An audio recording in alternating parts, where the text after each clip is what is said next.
We all know most teenagers think they're invincible, breaking rules like drinking and driving. But what if breaking that rule ends up taking a life? What kind of punishment should you face? Should you be punished at all?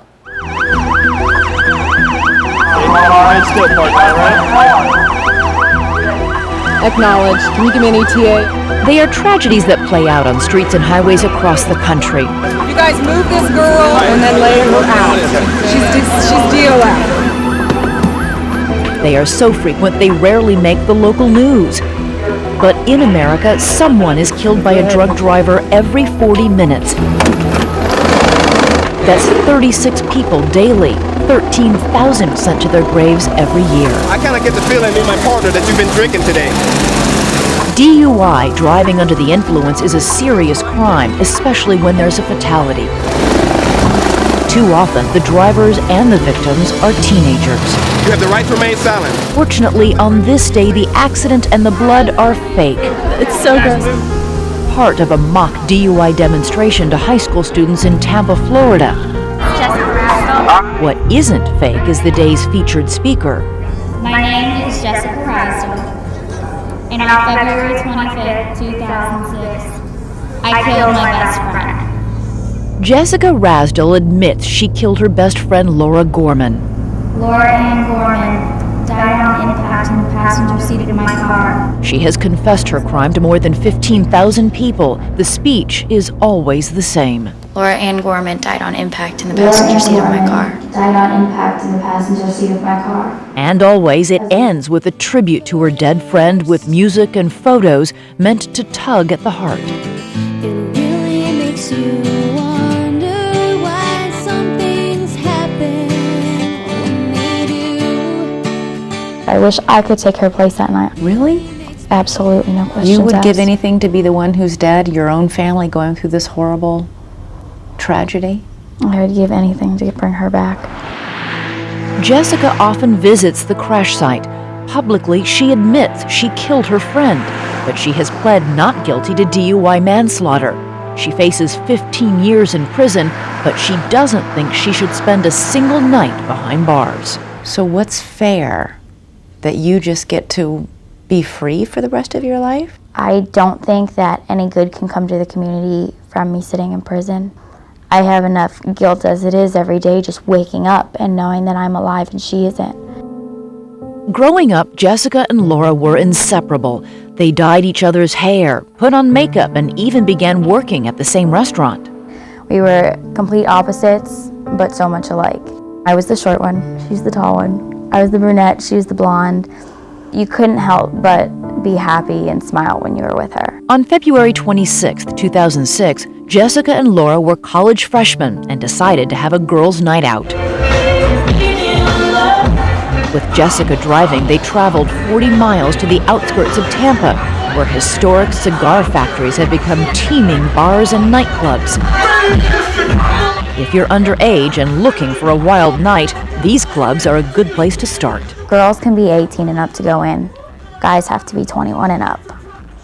So for us, no issue. Did you bring a fake ID to help get alcohol? No, there was no need. We were just going to dance. The girls hit the dance floor, and then, Jessica claims, a man working at the club waved them over to the bar. And he asked, "Are you girls 21? Because it doesn't matter."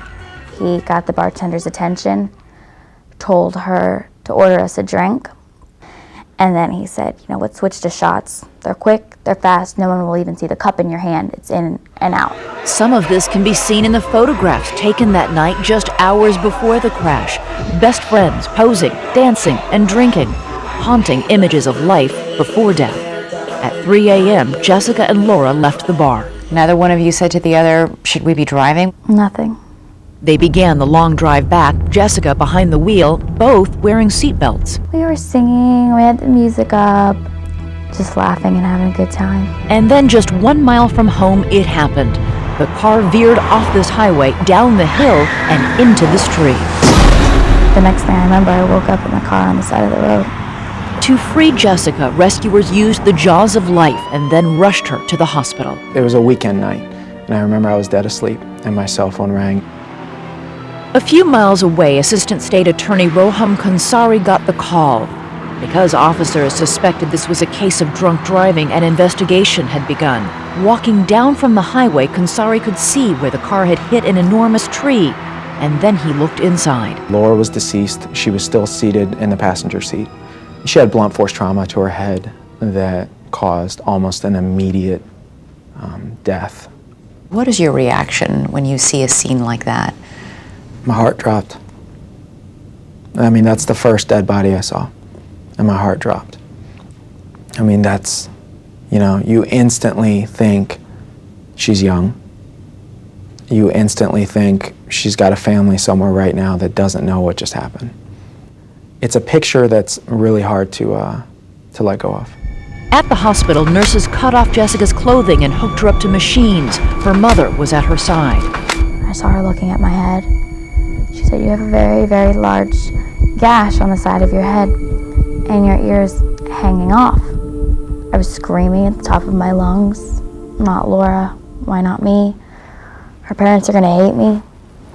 Jessica's father, Don Rasdell, drove to Laura's parents' house, trying to find the right words to say to her father. We hugged each other. He was crying, I was crying. What did you say? I was sorry. Probably must have said that a million times that morning. It took 400 stitches to put Jessica's head back together. Her blood was turned over to law enforcement, and tests showed her blood alcohol was 1.5 times the legal limit. The day after Jessica came home from the hospital, Laura Gorman's body was placed in this mausoleum. The two families, once friends, no longer speak. They told us not to come to the funeral. I've sent cards, letters, flowers, saying how sorry I am, but they're not ready. The Gormans declined our repeated requests to speak to us, but did allow Prosecutor Kansari to speak on their behalf. When I first made contact with them, they were numb. This was the second child that they lost. A son, Roderick, died from heart complications as a baby. And they were grief-stricken. They were a mess. And they continue to be angry today. 1 month after the fatal crash, Jessica was arrested and charged with DUI manslaughter. Prosecutors, following the Gormans' wishes, said they would seek the maximum sentence, 15 years in prison. I was in this uniform that said maximum security inmate, and I was just like, I could be spending 10 to 15 years of my life like this. What happened? What happened is you went out and got drunk, and then you drove, and you got into an accident. The Gormans would say you made some bad decisions that night. I've never blamed it on anybody else. I had a big court hearing. I got up and I said, I drank, I drove, and I killed my best friend. It only takes one mistake. What is justice? Are her speeches genuine or a cynical attempt to gain sympathy? And what does this woman know that could seal Jessica's fate? Prosecutors say this wasn't the first night that you had gotten behind the wheel drunk. Stay with us. As she awaits trial for DUI manslaughter, Jessica Rasdell claims she is a shell of her former self. Her bedroom has become a shrine to Laura Gorman, the friend whose life she ended. On her nightstand, daily medications of antidepressants, anti-anxiety, and sleeping pills. She rarely goes out, and when she does, her parents drive her everywhere. I have not gotten behind the wheel of a car since that night. I have not had a drop of alcohol since that night. We never made it home. My best friend, since I was 5, was gone. 2 years after the accident, at the suggestion of her therapist, Jessica gives speech after speech in schools and community centers, warning about the dangers of drunk driving. I wasn't pulled from that car to just sit around and feel sorry for myself. There's a reason I survived, and that I need to speak out about it. You said you killed your best friend. You think Jessica's speeches generate a lot of publicity, the kind that could influence a judge and jury. And I just remember Laura saying, I love this song. It was great for the dance floor. But the Gorman family and their supporters, including Mothers Against Drunk Driving, are convinced the speeches are a charade. Jessica is doing absolutely everything she can to mitigate her sentence. May 6th. For more than 2 years, Jessica's lawyer offers plea deals. All are rejected by prosecutors. Jessica's mother, Lourdes Rasdell, not only thinks her daughter should stay out of prison, she isn't convinced her daughter's drinking even caused the crash. We don't know what made that car go off the road. We know that she was drinking. We know that because of the blood alcohol. But we don't know what else happened on the road that night. Does it matter? It should matter. Why? Your daughter was drunk. She was drinking. I don't know what the definition of drunk is. She had nearly twice the legal limit of alcohol in her blood. No, she a couple had- of hours after the accident. It wasn't twice. Nearly it was above. twice. It was above. It was, I think, 1.5. I think it's considered 1.5. You don't think that's drunk? I don't know. Jessica's father, Don Rasdell, says the bar that served Jessica alcohol is responsible for her drinking that night. An adult serving an underage girl alcohol, that's against the law. Isn't it muddying the waters a bit to talk about the bar? It's not the person drinking, it's where they're getting the alcohol from. But remember, Jessica denied having a fake ID that night. There was no need. We were just going to dance. Or were they? At the crash site, in the car, investigators found an ID card belonging to this woman, Charlotte Lambert, Jessica's friend, then a 22-year-old model. And I brought her in, and she had indicated that Jessica had been asking around whether anybody had an identification that was of age, 21. Charlotte tells the prosecutor that she gave Jessica her duplicate ID card. A second fake ID is also found in the car, raising the possibility that Jessica and Laura both used fake IDs to drink that night. The evidence that has come from Jessica has been that a bouncer snuck them in and that they were underage and that they were allowed to drink underage. But here I have evidence that says that there's a false ID, that it's a false ID that Jessica obtained and had that night on her person, or in the car, or in a purse, which was taken in with them. And that wasn't even the bombshell. Consari discovered from an extremely reluctant Charlotte that Jessica had been very drunk and behind the wheel before. I think that everyone's probably gotten in their car and drove after a drink or 5 drinks, and it's not right in any case. But I do think that everybody at some point or another is at fault for doing something like that. How many times before that night had you driven drunk? There had been one incident. Just one? Yes. Charlotte says that was the night, a few months before the fatal accident, that she and Jessica decided to go to a bar. It was a stupid night and obviously out of control. The bartenders just kept putting drink after drink after drink on the table. And tequila. All kinds of stuff. Charlotte was in tears as she testified at a hearing that Jessica vomited on herself and how she insisted that Jessica pull over the car. We were obviously driving recklessly. This establishes that this wasn't the first time this had happened. It's a pretty extraordinary thing to be so drunk that you're vomiting on yourself while you're driving. Needless to say, when I heard that from Charlotte, it was pretty alarming. Have you thought about what a dangerous position you were in that night? Yeah, but I also got in the car. And I think that's my fault. And God bless Laura's family. I'm not saying that I don't feel for them and that it's not painful to not have your daughter, but she got in the car, just like Jess drove the car. Everybody makes their own decisions. You don't think Jessica belongs behind bars at all? I don't, not at all. Me going to prison isn't going to bring Laura back.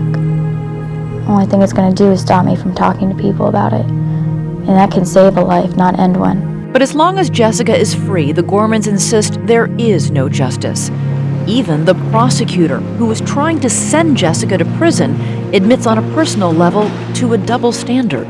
You have done a lot of investigating and spent a lot of time trying to get to know Laura Gorman after her death. What do you think she would want to happen to Jessica? I cannot and will not answer that. No one would know. I know what I would want if that was my best friend, but... What would you want? If my best friend was in the driver's seat and killed me, I wouldn't want him to go to prison. You wouldn't? No. Why not? Because I'm picturing my best friend right now, and there's no way I would want him to spend 1 second in prison. But will all of Jessica's goodwill and speeches be enough to persuade a judge and jury?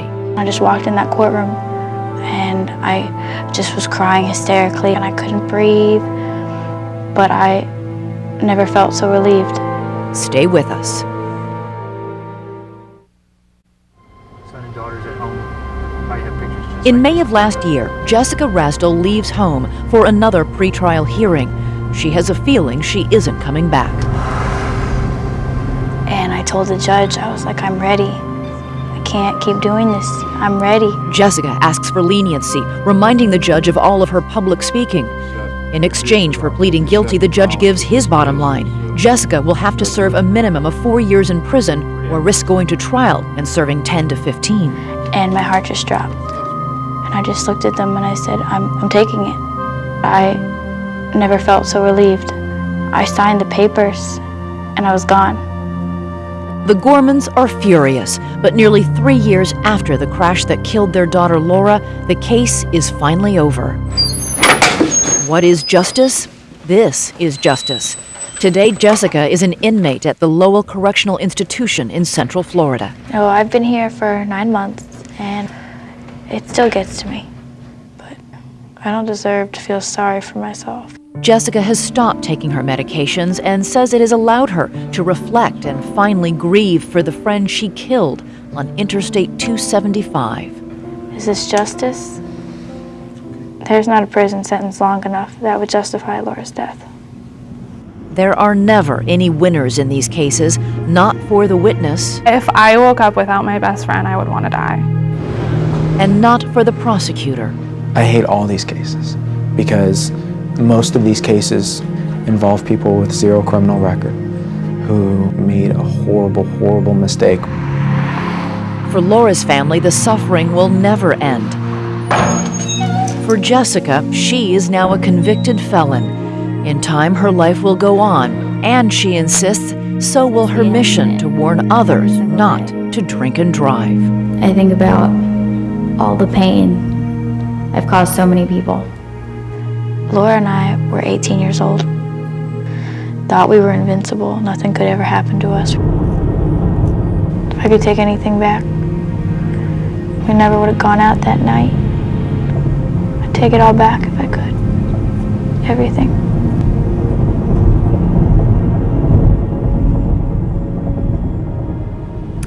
And that is our program for tonight. Thanks so much for watching. I'm Elizabeth Vargas. And I'm John.